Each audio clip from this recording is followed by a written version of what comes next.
দেখো বন্ধুরা, চলে এসেছি বাড়িতে। আর বৃষ্টিতে পুরো ভিজে গেছি আমরা। আমি তো বেশি ভিজেছি। আর এই যে কেমন হয়েছে পরীক্ষা জানি না, মেয়েই জানে। আর কেমন কি পরীক্ষা হলো সবকিছু, আর কোথায় পরীক্ষা হলো সবকিছু তোমাদের সঙ্গে শেয়ার করব পরে।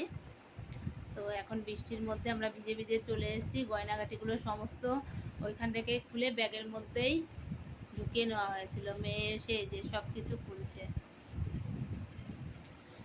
গয়নাগুলো তো ওই কাগজটা রেখে দিতে হবে। ওটা যখন রেজাল্ট দেবে তখন আবার আন্টিকে দিতে হয়েছিল না আগের বার। আর আজকে মানে কি বলে, আজকে সুযোগ পেয়ে ফুলটার দাম 10 টাকা বেশি নিল। একটা জার বেড়ায় 10 টাকা বেশি নিল, কিন্তু তখন তাড়াহুড়ো ছিল, কিছু করার নেই। তো চলো পরে আবার কথা হবে। চলে এসেছি আমরা বৃষ্টির মধ্যে।